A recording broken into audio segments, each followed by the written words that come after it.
दोस्तों वैसे तो ओडिशा के बालासोर में जो रिसेंटली ट्रेन एक्सीडेंट हुआ है उसके बाद इस वीडियो को बनाने का मन बिल्कुल नहीं था, लेकिन काफी बड़ी न्यूज थी, भारत के डेवलपमेंट से जुड़ी थी, इस वजह से बनानी पड़ रही है। लेकिन वीडियो शुरू करने से पहले बालासोर में हुए एक्सीडेंट में जितने भी लोगों ने अपनी जान गंवाई है उन सब की आत्मा को शांति मिले, भगवान से यही प्रार्थना करेंगे और साथ ही जो घायल लोग हैं वो जल्द से जल्द स्वस्थ होकर अपने घर को लौटे। अब हम लोग वीडियो शुरू करते हैं जिसमें हम लोग ये डिस्कशन करने जा रहे हैं कि बुलेट ट्रेन का काम काफी ज्यादा तेजी से चल रहा है। पिछले समय जो मैंने आपको अपडेट दिए थे बुलेट ट्रेन संबंधित, उसमें दो प्रमुख अपडेट थे। एक तो ये था कि जापान की तरफ से जो भारत को लोन दिया गया है बुलेट ट्रेन के निर्माण के लिए, उसकी चौथी किस्त तो भारत को दे दी गई है।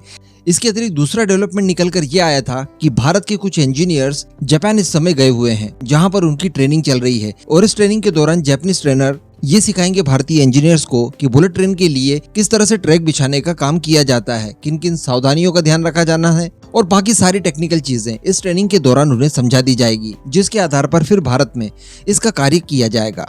अब हम लोग जानते हैं कि भारत के अंदर ये पहली बुलेट ट्रेन की परियोजना है जिसमें 508 किलोमीटर लंबी रेलवे नेटवर्क बिछाई जाएगी, जिसके ऊपर दौड़ने वाली है बुलेट ट्रेन और ये महाराष्ट्र को गुजरात से जोड़ने वाली है। मुंबई से अहमदाबाद के बीच में ये ट्रेन चलने जा रही है। बड़ी बात यह है कि ये ट्रेन 320 किलोमीटर प्रति घंटा की रफ्तार से दौड़ने वाली है। पूरे सिस्टम को कुछ इस तरह से डिजाइन किया जा रहा है कि इन फ्यूचर हम स्पीड को बढ़ाकर 350 किलोमीटर तक भी ले जा सकते हैं।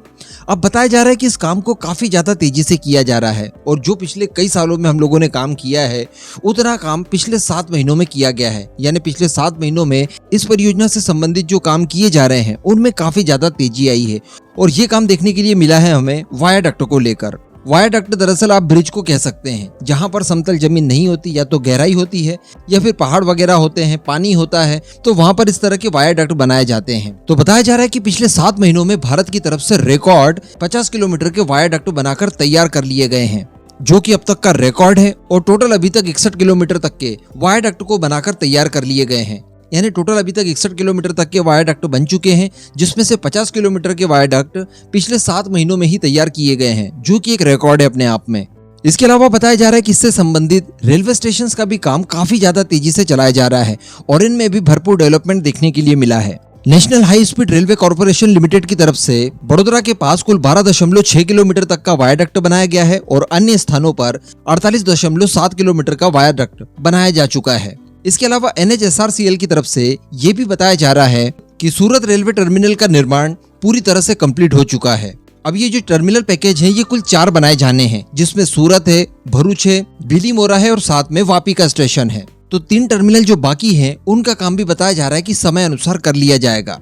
इसके अलावा ये भी बताया जा रहा है कि अहमदाबाद जिले में जो साबरमती टर्मिनल हब है उसके भवन का निर्माण कार्य भी काफी तेजी से चल रहा है, जहां पर हाई स्पीड रेलवे स्टेशन, भारतीय रेलवे स्टेशन, इसके अलावा मेट्रो स्टेशन और बस स्टेशन, इन सबको जोड़ने का काम भी चल रहा है, ताकि किसी भी क्षेत्र का कोई भी यात्री हो वो आसानी से इस भवन तक पहुंच जाए। इसकी व्यवस्था भी की जा रही है और इसका काम भी काफी तेजी से किया जा रहा है। तो अल्टीमेटली ये काफी गौरव की बात है कि भारत के अंदर बहुत ही जल्द बुलेट ट्रेन अपनी फुल स्पीड के साथ दौड़ने वाली है।